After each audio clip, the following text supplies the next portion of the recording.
Quem é o Biratã Lustosa? Um comunicador que adora o rádio. Só comunicador? Não. É um radialista na acepção correta do termo, com uma vida voltada ao rádio, porque além de comunicador, foi diretor. Gostaríamos que secasse a sua carreira. Pois não.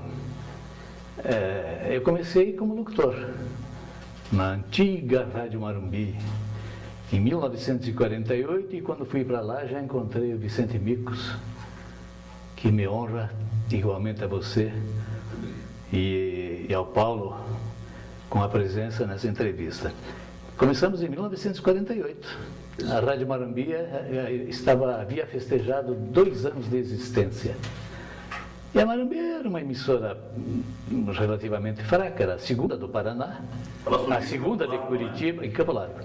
É porque havia uma exclusividade da Rádio Clube Paranaense aqui em Curitiba.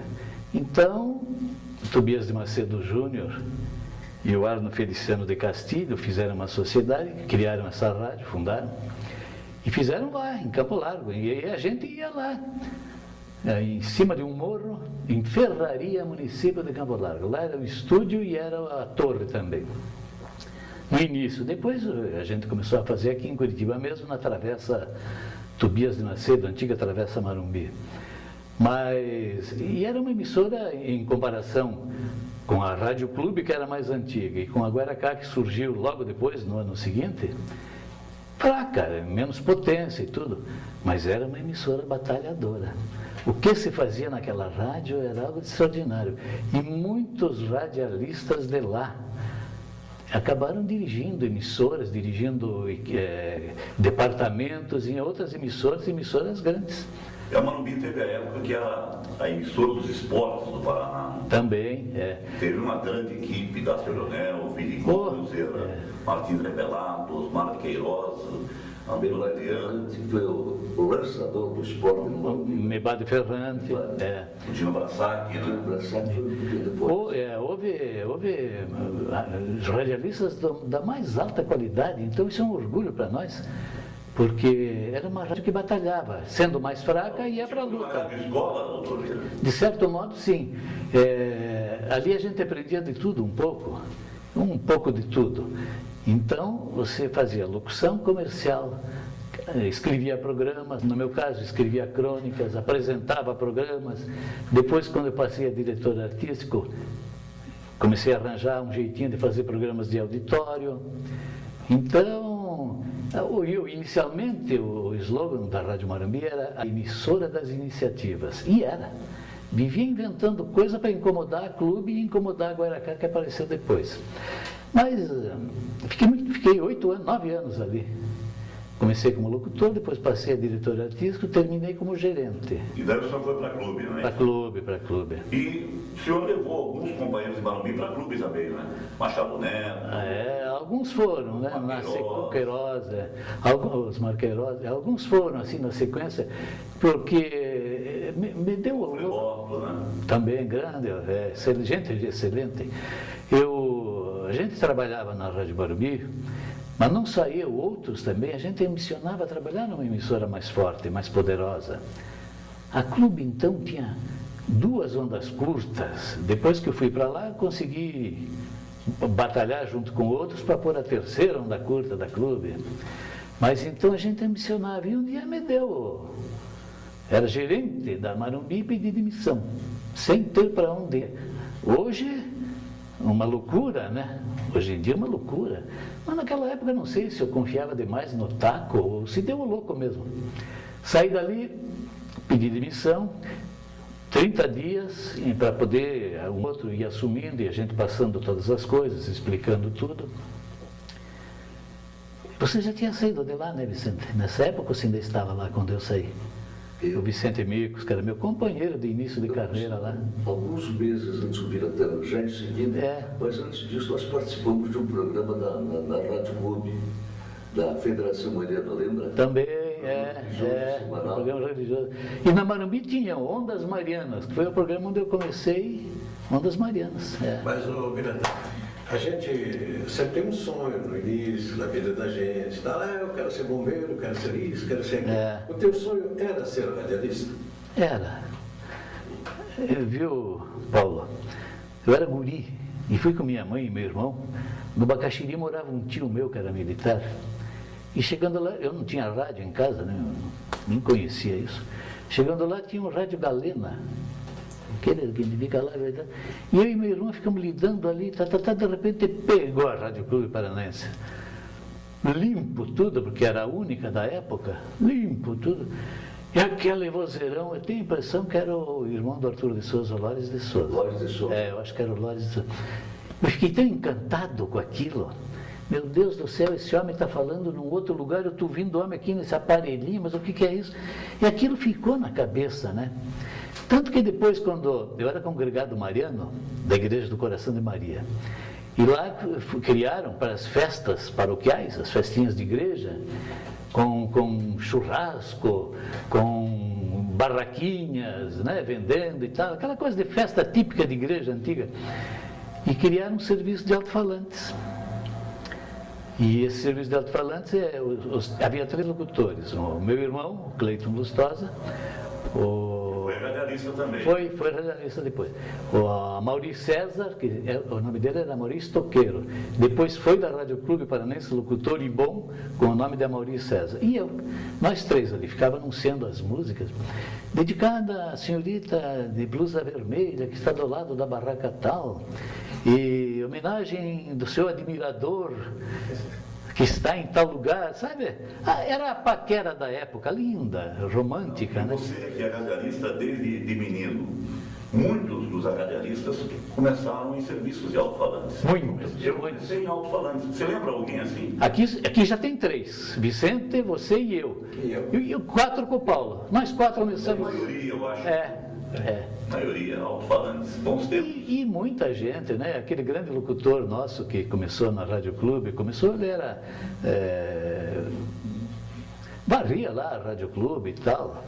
Depois foi para Haroldo de Andrade. Começou, ele ia lá onde Vicente era locutor, num alto-falante que tinha na Rua 15. Como era o nome daquele alto-falante? Alto-falante Iguaçu. Iguaçu, né? Ele ia lá filar um pouquinho de locução com o Vicente. Sabe de uma particularidade? Ele tinha dificuldade de ler ainda. Piazão de uma vez, comecei na escola, né? E ele decorou um texto. Sabão X sempre limitado, jamais igualado. Ele ficava, às vezes, horas e horas aguardando. Esperando a vez de entrar com esse texto. É gostar, né? E depois você vê que grande locutor foi, né? Não só locutor, como empresário. Nacional, né? Empresário de rádio. Apareceu há poucos meses. Então muita gente começou no serviço de alto-falante. Era o início, né? E daí, depois, muitos dali foram para a Rádio Barueri, para depois seguir carreira em outros lugares, em Curitiba ou fora daqui. Gente de gabarito. Bem, a Clube marcou época também, né? Em radioteatro, em grandes programas de auditório, com grandes artistas. É verdade. Dessa época você já estava na Clube? Sim. Quando eu fui, a Clube já tinha auditório, claro. E já, o grande sucesso dos auditórios começou depois que terminou a Segunda Guerra Mundial. Porque o povo estava tão cansado de desgraça que queria diversão. Então, em todo o Brasil, as emissoras de rádio e a Clube soube aproveitar isso, começou a fazer, primeiro, transmitindo lá do Cassino AU. O Cassino AU trazia atrações, a Clube transmitia de lá. Depois começou a levar o pessoal para o seu auditório. Então, quando eu ingressei, o pai do Mário Celso, o Jacinto Cunha, que era o gerente e já havia sido diretor artístico e que trazia também artistas, me disse: olha, faça uma rádio popular, nós queremos uma rádio bem popular e vamos continuar trazendo artistas e revelando artistas. Então era um homem de visão ele. E me apoiou, principalmente no começo. Depois ele saiu e eu continuei a luta. Então a gente, além do auditório, às vezes tinha algumas aventuras assim de maior peso, como por exemplo trazer para cá Ima Sumac, cantora peruana, extraordinária, um show maravilhoso, ela, o marido, o Moisés Vivanco, que era o maestro, show lindo, lindo, lindo, eles traziam bastante gente, era um show. Aí ela lançou aqui, que a gente não conhecia, a cada parte que ela interrompia para fazer outras apresentações, humor, danças, os outros faziam, quando ela voltava com outro traje. Então era uma coisa linda aquilo para a época. E esse show feito, eu cheguei à conclusão que não iria dar certo fazer no auditório da B2, que no auditório da B2, quando estava cheinho e com gente em pé pelos corredores, eram 3 corredores, dava umas 700 pessoas por aí. Mas não vai dar pé isso aqui. Então tentei conseguir fazer no Teatro Guaíra, que estava em construção, ainda estava o cimentão lá, goteiras e tal, e olha, lotou o Teatro Guaíra, o grande auditório do Teatro Guaíra, lotou, e ela foi um extraordinário sucesso, né? Depois dela eu trouxe também e apresentei no mesmo lugar o Vicente Celestino. O velho Vicente era uma figura extraordinária, né? Era um ídolo do povo.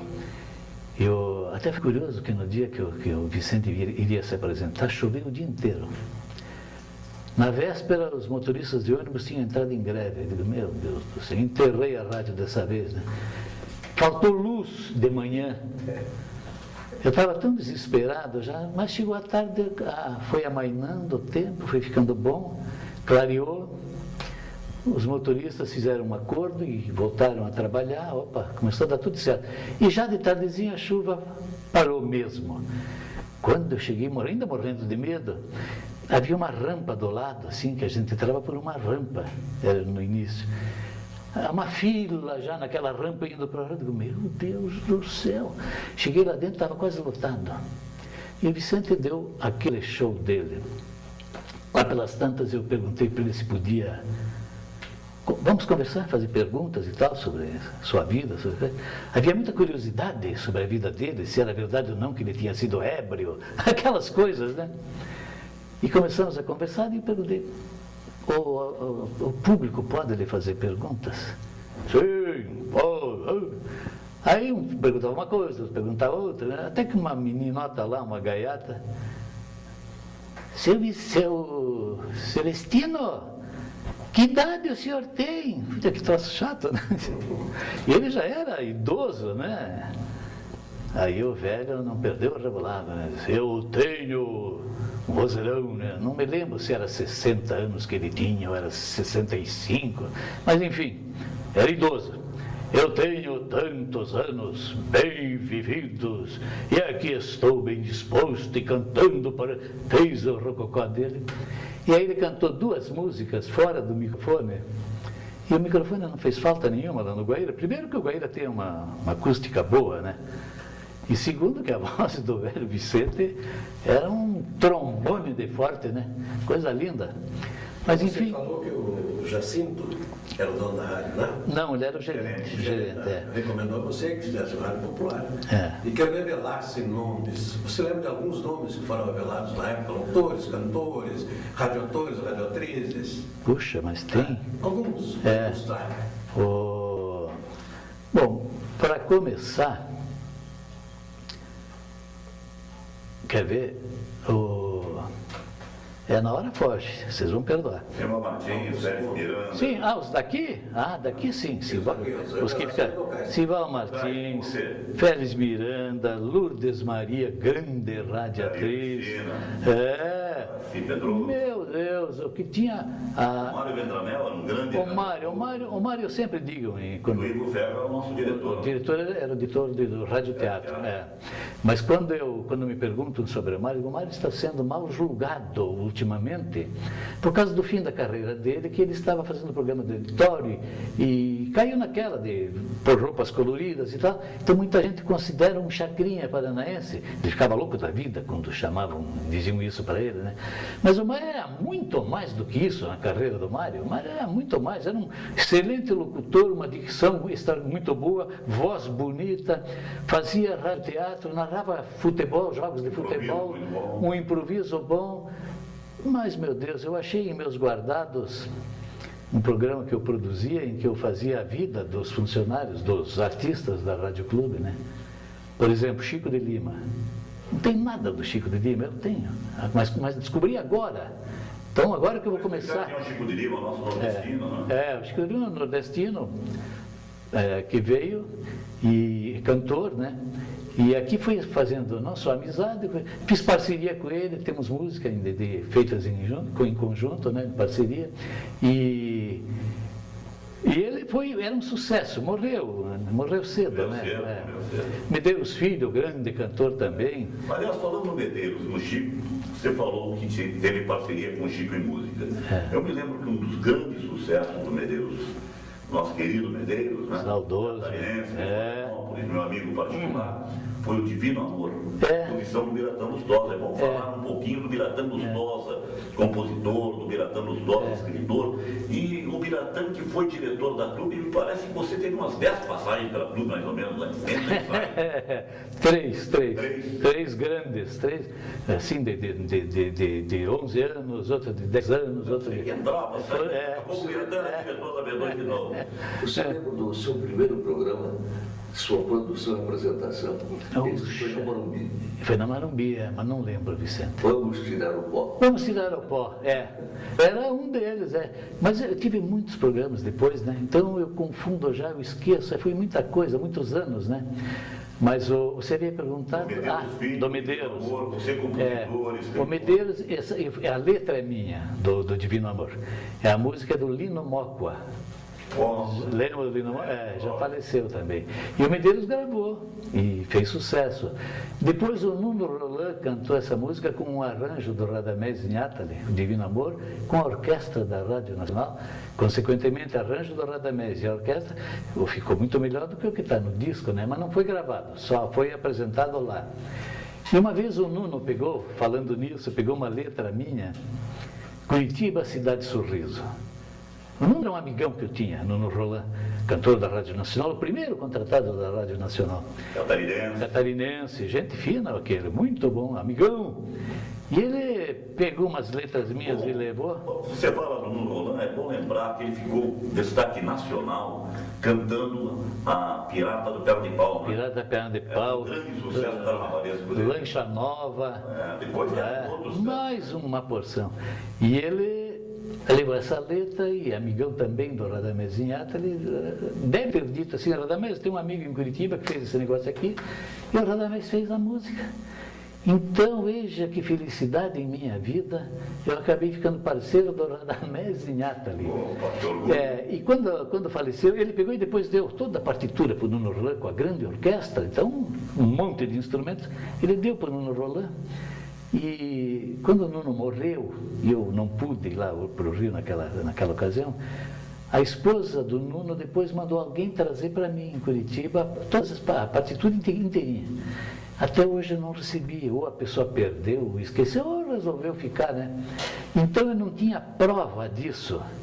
E quando me mudei agora, que eu saí de casa e fui para apartamento, remexendo nas coisas, nos baús lá, acabei achando uma porção de fitas, aquelas fitas grandes, e levei para a rádio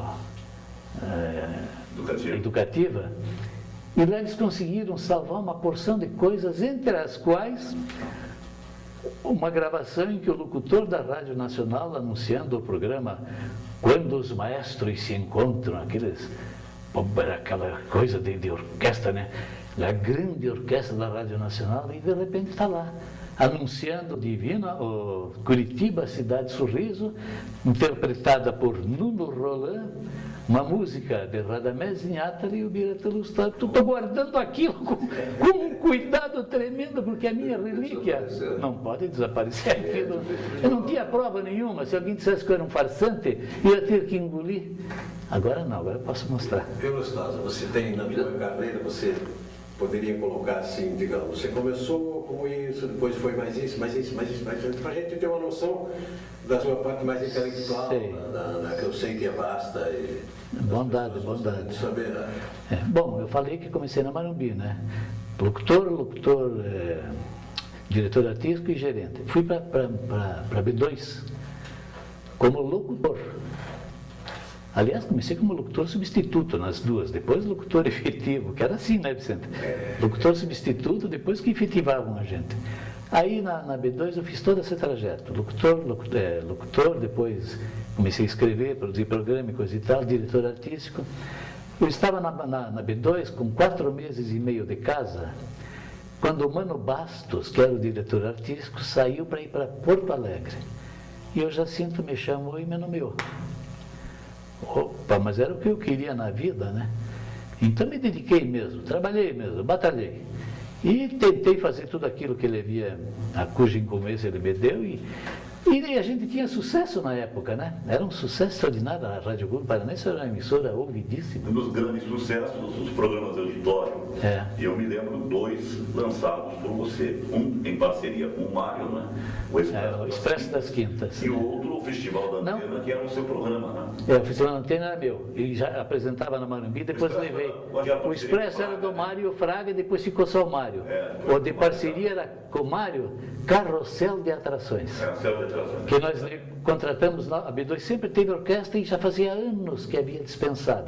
Levamos de novo a orquestra para a Rádio Clube. Interessante que no rádio, antigamente, se falou aqui em rádio teatro, se falou em esporte, se falou em quase tudo do rádio, mas existia aqui em Curitiba um tópico todo especial do rádio que era muito explorado pelas rádios do Rio, principalmente a Nacional, que é o quadro de programas humorísticos. Eu me lembro que o Balança, mas não cai, era o mais famoso, mas aqui em Curitiba tinha o Transatlântico de Luxo. Lembra desse programa? Era um sucesso tremendo, humorismo no rádio paranaense. A grande época da B2. Eu não lembro das pessoas que participavam, e era gente boa. Mas depois teve um mais popular. Eu sei que tinha um que era Evaldo, né? Evaldo Nascimento escrevia bem, escrevia muito bem. Que era militar, inclusive, que colaborava também. Barranco, Freitas Barranco, né? Freitas Barranco, um produtor que eu estou vendo o cidadão na minha frente, não lembro. Na hora não vem, a gente luta com isso, a gente quer lembrar e não... Eu lembro também, por exemplo, que a B2 teve uma iniciativa, contratou uma orquestra inteira, né? Comandada pelo maestro Sebastião Lima, né? Uma orquestra inteira. Na verdade, o Sebastião, ele não era maestro, ele era músico da base aérea. Da base aérea. Foi quando a base aérea montou ampliou a sua banda e trouxe uma porção de gente do Rio de Janeiro, e músicos bons, hein? Músicos bons. E então o Sebastião veio junto. Mas daí quando organizamos a orquestra, para a economia, porque nós organizamos, depois passou a se chamar 14 bis, era a orquestra da B2, depois mas quando trouxemos para a rádio, em vez de contratar também um maestro, era um cachê a menos, né? Então o Sebastião ia lá e fazia e coisa e tal, e dava de maestro. Mas depois veio o maestro mesmo, o próprio maestro deles, depois veio para... Mas era bacana fazer um programa com orquestra, porque nós fizemos esse Carrossel de Atrações. Era um programa, a gente procurou fazer um diferencial com os programas antigos, em que o locutor ficava falando, anunciava os discos, entrava o cantor, cantava, era lento, conversava, aquela coisa. E nós fizemos um programa mais dinâmico, com separações musicais com a orquestra, fazia aqueles acordes, aquelas coisas. Então, passagens musicais. E aquilo era rápido. Quando chegava no fim, era 1 hora de programa. E tinha de tudo ali. E quando chegava no final do programa, você ouvia o auditório lotado, você ouvia aquele... E vamos encerrar... que a maior alegria de quem apresenta um programa de auditório é no encerramento ouvir isso por parte da plateia.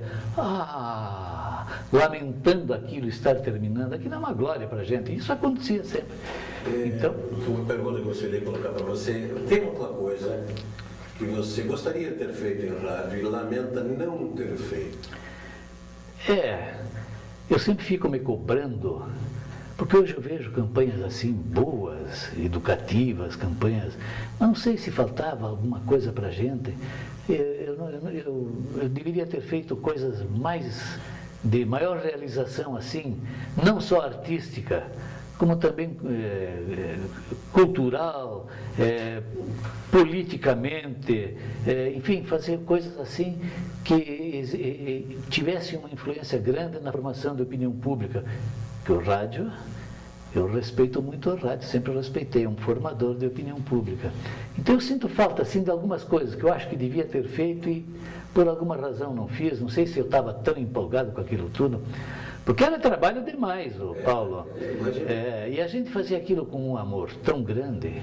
O que mais emocionou na vida do rádio, Milton? Marca alguma coisa? Assim, eu acho que assim, em termos, por exemplo, de apresentação, foi quando eu trouxe a Irma Sumac, que foi uma apresentação notável, aquilo ficou, para sempre lembrei, e foi me senti orgulhoso. E gozado que antes eu perguntei para o Fraga, Fraga, você quer apresentar a Irma? Amanhã, né, coisa. Não, Fraga não quis. Se não era ele que ia apresentar, eu fui eu. E felizmente me saí bem e tudo. Naquela época a gente tinha um improviso muito bom, né? A gente estava acostumado. Estava acostumado a improvisar. Na época, radialista era radialista. Ele nasceu para aquilo. Hoje fabricam radialistas. Hoje vão para as faculdades, se formam e não tem no sangue, não tem na criação o espírito de radialista, como todos nós aqui temos. Você falou no seu início, que foi lá pela primeira vez, viu o Rádio Galena e se entusiasmou. Eu morava em Castro e surgiu a ZYS21, a primeira rádio lá de Castro, e o Dácio Leonel era um dos locutores. E eu fui a primeira vez num campo de futebol lá em Castro e vi o Dácio transmitindo futebol. Eu fiquei o tempo inteiro encantado, que um dia eu vou fazer isso. E daí fui para casa, montei o time de tampinha e fiquei querendo imitar. E todos nós tivemos. Vem do sangue, vem do espírito. E hoje não se tem. Hoje tem que ser formado. E às vezes a faculdade não é o caminho normal. Né? Não é tudo, né? Às vezes a pessoa não tem aqui o tempo de si. Eu acho assim. Porque às vezes me perguntam como é que a gente conseguia fazer rádio naquele tempo que não tinha os recursos de agora. Não tinha internet, não tinha computador, não tinha celular, mas não tinha nada. E o telefone era horrível, né? O telefone antigo era horrível, né? Então eles me perguntam, alunos, mas como é que vocês faziam? Bom, tinha que reunir talento, criatividade e um grande amor à profissão. E olhe, éramos todos amadores naquela época, não tinha escola, ninguém nos ensinava, a gente aprendia com os veteranos, ia tentando acrescentar alguma coisa. Iniciativa própria. Iniciativa, e quem tinha talento se criava e se desenvolvia. Eu, por exemplo, inventei ser repórter policial e comecei a fazer, daí o Jair me entusiasmou, né? E hoje me pergunta, esses dias fui fazer uma palestra na faculdade, mas ela me explique como é que funcionava a reportagem policial. Ela tem banco do IML, eu dormia, daí começava a ler. Porque é verdade, não tinha era uma batalha. Não tinha o bip, não tinha celular, não tinha nada. Então você tinha que estar. Não tinha gravação, você tinha que estar lá. Olha, o primeiro gravador, Vicente Bira, que eu trabalhei, foi lá na B2, o Mário Vendramel gravava uma entrevista com o governador. De vez em quando o Mário arrumava aquelas viagens dele, aquelas coisas de segurança, quer ganhar um cachê, vai lá entrevistar o governador para mim. Eu fui com o pai do gravador, Volensac. Era um gravador assim, pesado. Vinha pela rua assim. Eu lembro que o governador era o Ney Braga, ele ficou olhando assim. Você que veio no lugar do Mário, tivesse senhor e tal. Então, não tinha gravador portátil, não tinha nada, era um sacrifício, né? E a gente fazia por quê? Porque era idealismo, era prazer, era gosto. Amava aquilo. Hoje o que acontece? Hoje o menino é bonito, a menina é bonita, quer aparecer na televisão, quer aparecer, não é por amor à profissão, né? A gente tinha curiosidade de ouvir a voz própria, nunca teve, né? Só depois de alguns anos, né? Poxa, que decepção, né? A gente não era então, crítico também, né? Nesse rolo todo aí, da tua profissão, o rolo de todos nós, né? O rolo no bom sentido. Você arranja um tempo ainda para escrever livros? Não, eu escrevia as minhas crônicas na Rádio Morumbi, depois na Rádio Clube. E na Clube, uma ocasião, era aniversário da rádio, não me lembro se 60 anos, o quê, nós resolvemos imprimir, são 100 e poucas crônicas, eu acho, que fizemos o livro. Nosso Encontro, que o nome da crônica na rádio era Nosso Encontro com o Biratã Lustosa, meio-dia. O Pizarro, José Maria Pizarro era que lia. Por sinal, um grande locutor também, né? Grande, um vozeirão. E então, aquilo imprimimos, fizemos um livro de crônicas. Mas foi uma espécie de uma aventura, assim, mal preparado, assim, não foi, sabe? Mas está lá, existe sim. Hoje todas aquelas crônicas estão no meu site, quase todas, e inclusive novas, né? As novas também, que não estão naquele livro, estão nesse site. Vamos ver. Mas então a gente tinha era muito esforço para provar isso, desse amor que a gente tinha. Uma ocasião nós estávamos conversando, era o Moacir Amaral, que era o diretor comercial, o Ivo Ferro, diretor da Rádio Teatro, e eu, que era o diretor artístico. Nós tínhamos um problema, meia-noite da B2, havia uma grande queda da audiência. A B2 ia bem com audiência, terminava o auditório, tinha isso, tinha esporte, tinha não sei o quê, chegava meia-noite, não tinha nada, ficava tocando música, e a audiência caía. Mano, nós temos que achar alguma coisa. E até assim, meio na brincadeira, porque todos nós estávamos atolados de serviço, todos cheios de serviço já. Então, na brincadeira, por que não fazemos mais uma novela? Poxa, para judiar do Ivo, né? O Ivo, mas daí veio, não, mas espera aí. O que a gente podia fazer era um teatro de terror, meia-noite, e nasceu o Teatro da Meia-Noite, que era apresentado ao vivo. O sonoplasta era o Rolf Mário. E o Rolf Mário, até hoje está nativa, né? Morava perto. Faleceu. Faleceu o Rolf Mário? Faleceu, há alguns anos já. Não sabe. Trabalhava por último no Canal 12. Muito, excelente ele. Muito competentíssimo. E ele morava perto do cemitério municipal, o cemitério ali. Então ele descia do ônibus, até terminar, Teatro da Meia-Noite, até terminar, até guardar as coisas, até ajeitar o papinho, não sei o que, um cafezinho, até ir embora, ele ia tarde. E antigamente não tinha condução como tem agora. Era um ônibus, dali a mais uma hora era outro ônibus, perdia um, tinha que ficar esperando um monte de tempo. E ele descia e tinha que contornar o cemitério municipal para ir na casa dele.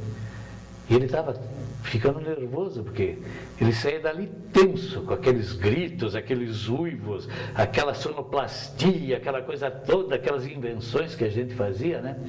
E quando ele ia para casa, qualquer estalo que dava uma árvore, ele dava um pulo na rua. Ele disse, estava ficando neurótico. Bem, nós fizemos o seguinte, passamos a gravar o Teatro da Meia-Noite após a novela das 8 da noite. Terminava a novela, a gente gravava para o Rolf poder ir mais cedo para casa para não perder o Rolf, que ele não queria mais fazer. Mas era gozado porque nós fizemos assim, o Ivo escrevia para um dia e eu escrevia para outro, a gente ia revezando. E pedia que mandassem do interior, principalmente, cartas contando esses causos, né? E vinha muita bobagem e tal, e a gente pegava aquelas bobagens, ou a gente inventava as bobagens e faziam. Então o Ivo atacava lá com o Homem do Pé Redondo. Putz, o Homem do Pé Redondo era o capeta, né? Ele contava uma história lá, que o cara foi dançar, a moça deu preferência a ele, não quis dançar com os rapazes do local.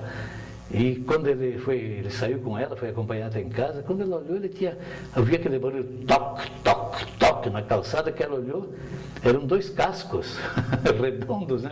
Era um demônio, rapaz. Bom, aí o Ivo atacava com esse, o Homem do Pé Redondo, um monte de invenção. Eu vinha com a mula sem cabeça.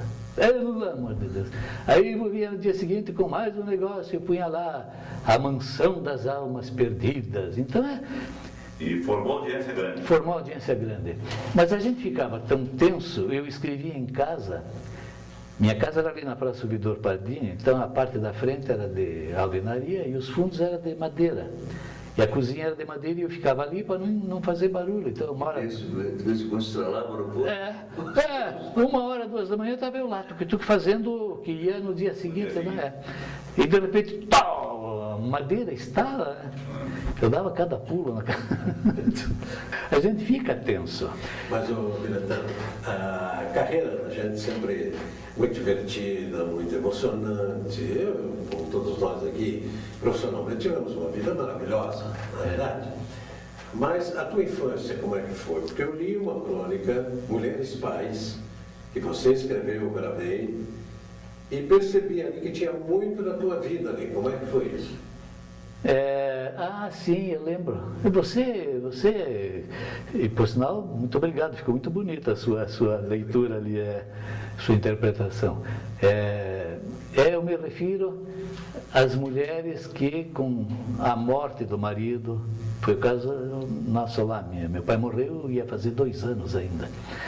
A morte do marido, o abandono por parte do marido, divórcio, separação, a cretinice de alguns, que nós temos que reconhecer que alguns são cretinos, né? Fazem os filhos e tiram o time e dane-se. Então, aquelas mulheres passam a um sacrifício extremo, consagram a vida para criar os filhos. Aconteceu conosco, minha mãe trabalhou tremendamente para criar, o meu irmão, o Cleiton e eu.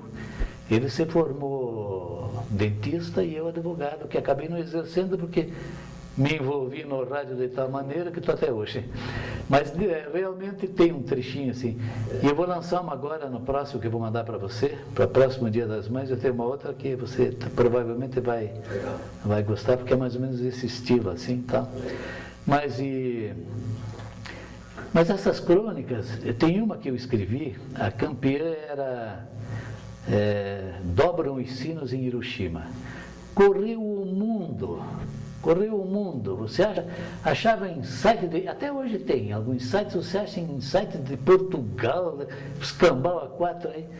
Depois, um dia eu fiz uma, eu não sabia que era tão forte assim a classe, eu fiz uma crônica sobre os motoristas. Era o dia do São Cristóvão, de padroeiro dos motoristas, fiz uma crônica. Olha, ganhou da outra, porque saiu em tantos sites de motoristas, eles são organizados e tem um montão de sites de motoristas, está lá a crônica e tal. Eu tenho alguns motivos de satisfação. Tem o site de um padre que eu encontrei um dia reproduzindo uma crônica minha falando sobre Quaresma, sobre essas coisas. Bom, se o padre achou que estava direito, que a gente sempre quando escreve alguma coisa mencionando religião, você é temeroso de que alguma coisinha não esteja correta e tal, né? Mas, enfim. Miranda, você foi diretor na época áurea do nosso rádio, depois já foi diretor em fases difíceis da B2, que a B2 passou por fases de transtorno, mas daqui a pouco se recuperou e, lamentavelmente, uns tempos para cá, a nossa B2 deixou de ser paranaense, né?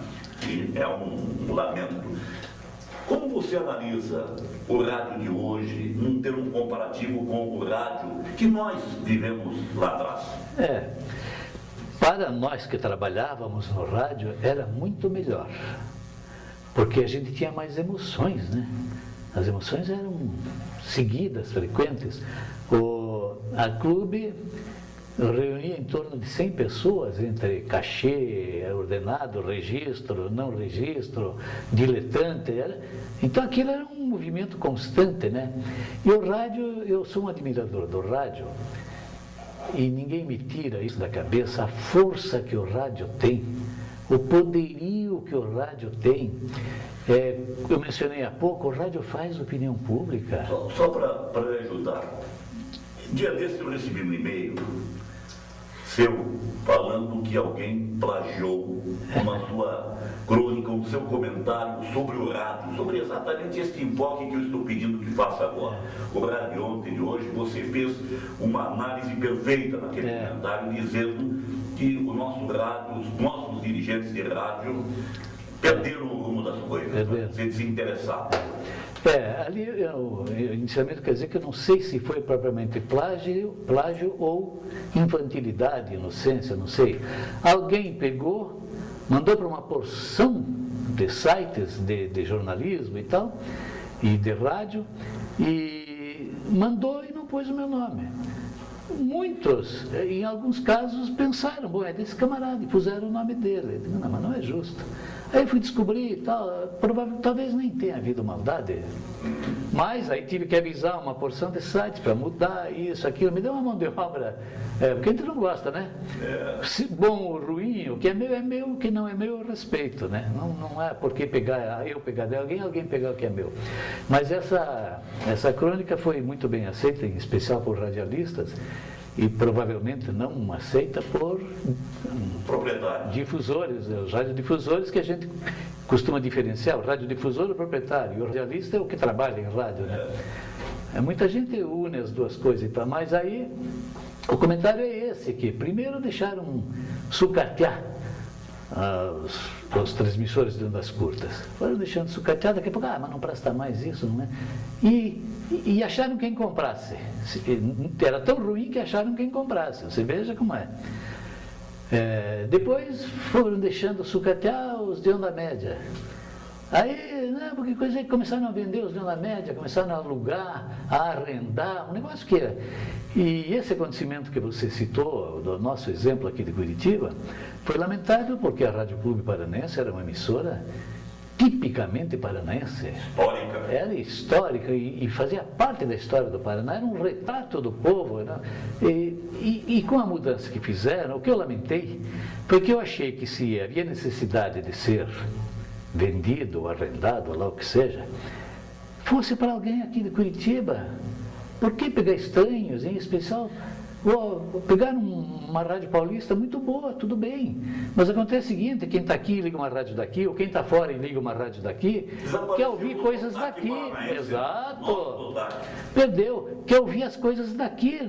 Eu ligo lá, quero ver um jogo de futebol, eu quero ver os jogos daqui, eu não quero ouvir de São Paulo, do Rio. Quando eu quero ouvir, eu pego outra emissora, ou no rádio, ou na televisão. Muitas pessoas comentavam. Eu, quando quero uma coisa de fora, eu ligo direto para lá. Nós não temos mais monótono, não ligo mais rádio. Está vendo? Então eu lamentei. Oportunidade de e isso, muitos radiodifusores, depois começou uma invasão, né? Uma invasão de alguns para fins políticos. O compromisso passou a ser não mais com o público local, não mais com o lema do rádio, que até hoje eu respeito, divertir, educando e educar divertindo, não mais com isso, mas alguns com política, alguns com religião, seitas, lá o que seja. Então começou a desvirtuar o rádio e começaram a demitir radialistas profissionais e pegar a gente lá do time, da sua confiança lá, mas que não eram radialistas.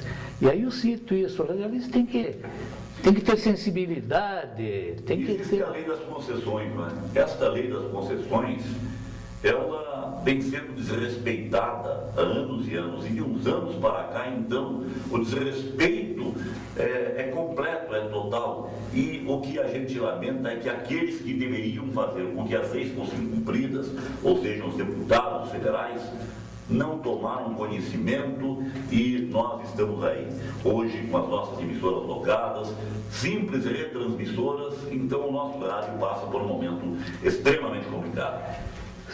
Deputados federais, senadores, são os que mais ganharam concessões de rádio ultimamente. Como tem estação de rádio dada para eles, concedida para eles, e aceita as religiões também, né? Então, tirou o sentido do rádio. O rádio não era feito para isso, o rádio era para educar, para divertir. E o compromisso das emissoras de rádio com o antigo Dentel, era Dentel, né? Dentel. Antigo Dentel, era esse, de fazer um rádio para a população local, com o sotaque local, com as informações de interesse local, as notícias sobre as coisas locais. E essa quebra de tudo isso, aí começaram a se queixar que caiu a audiência, que não tinha mais audiência, e que não tendo audiência não conseguia patrocínios, mas lógico, eu tenho esperança que em tempo esses dirigentes entendam que o rádio tem que ter características locais. Claro que tem que divulgar as notícias do Brasil e do mundo, mas tem que ter as características locais e profissionais. Não adianta você querer inventar moda. O rádio não é para inventar moda, é para profissionais. Tem um monte de profissional aí desempregado. Muito. Eu hoje nem encontro espaço mais, né? Muitos nem encontram mais espaço, né? Não encontra, porque... Pessoas de nome. E surgiu situação de arrendamento de horários, né? Daí qualquer camarada que tem um poder aquisitivo mais ou menos, vai lá e compra um horário, né? Então daí você ouve verdadeiras aberrações, simplesmente o camarada sendo radialista com finalidade política ou com qualquer outro interesse que não seja o princípio de fazer rádio, né? Antigamente, cuidava-se muito, e vocês todos pegaram essa época, né? Cuidava-se muito com o que se dizia no microfone. Palavras de calão e de baixo calão, mas nem pensar nisso. Nem pensar. E não se podia usar palavras chulas. Era tudo feito com uma certa categoria, com um respeito ao ouvinte. Mas os diretores pediam isso, ou determinavam em seus subordinados. O pessoal que entrava já sabia que tinha que ser assim.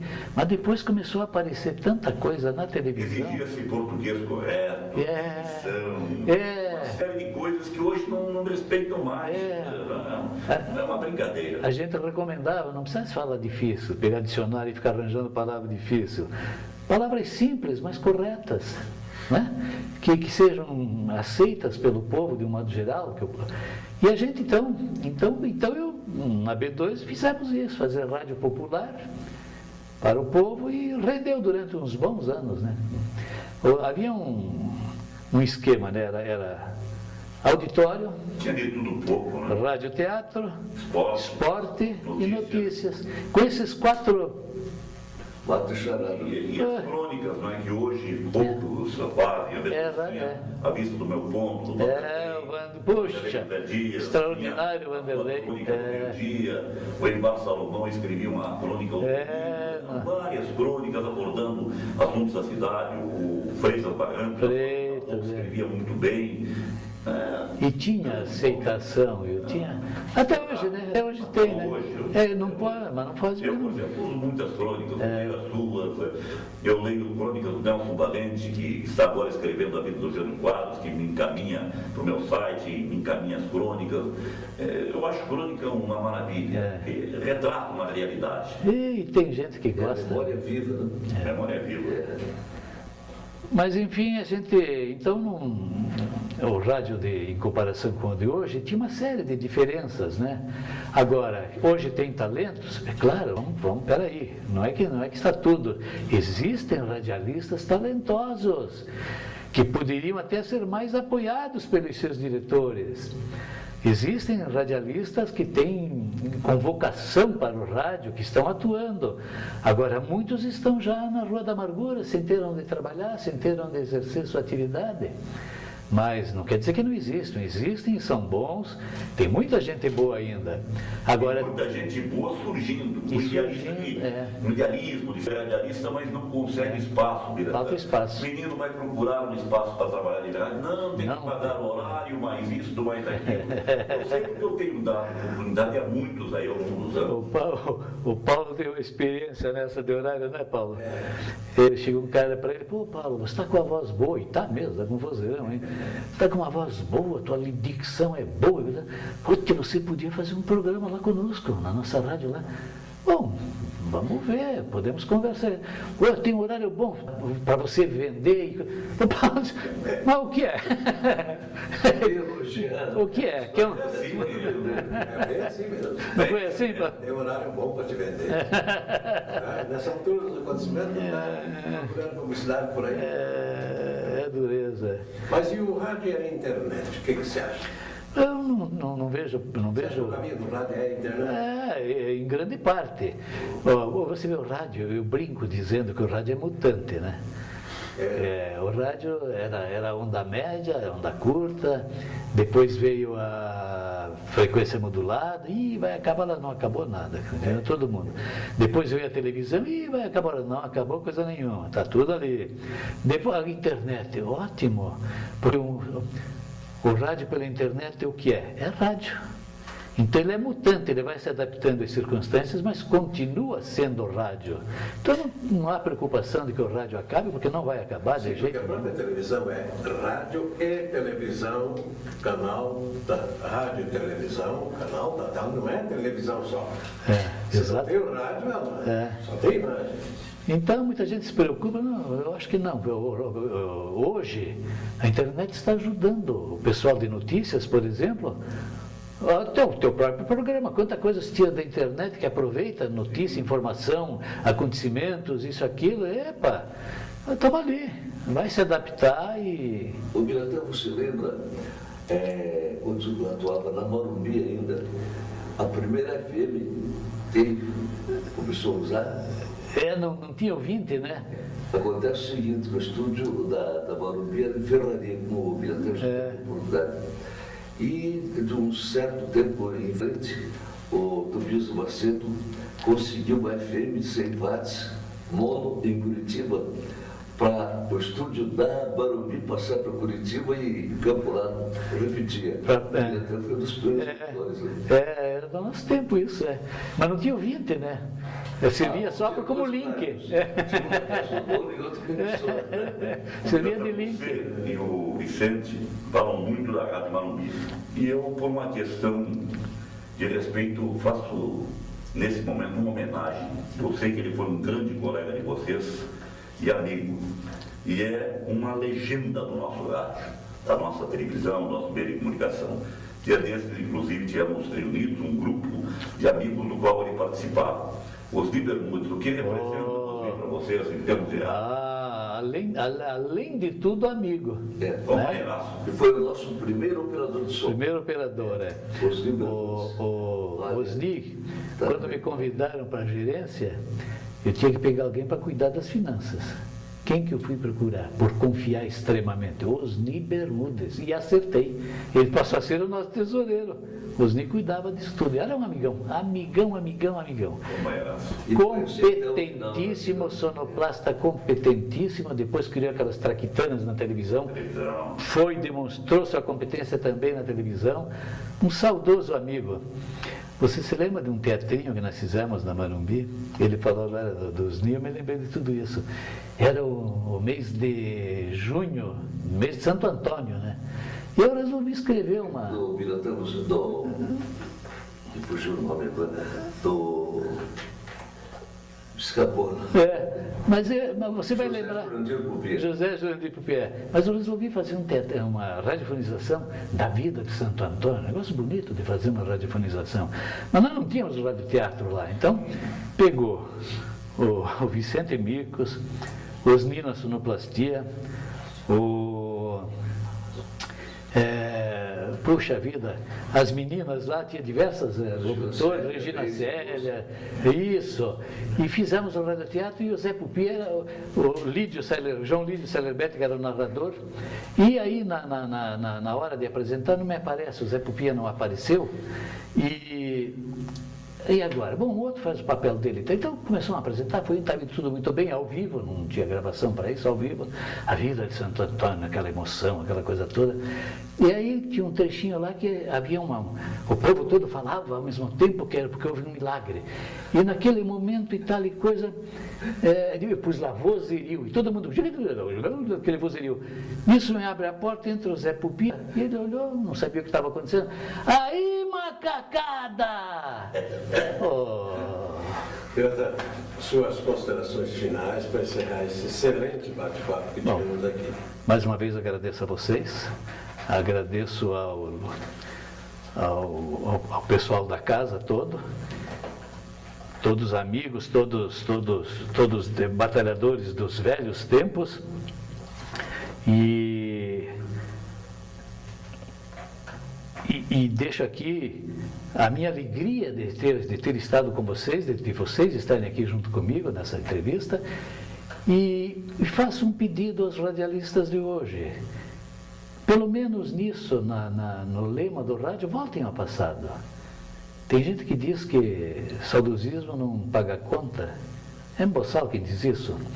Saudosismo não paga conta, mas incompetência também não paga. E quem não tem passado não tem futuro. Mas então lembrem disso. E não tem memória. E não tem memória. Divertir, educando, educar, divertindo. E faça um rádio com características locais e dedicado ao povo da região onde está a rádio que vocês atuam. Um grande abraço a todos vocês, ao Renato Mazanek e a todos vocês que me entrevistaram. Obrigado. Putz, eu perdi o nome.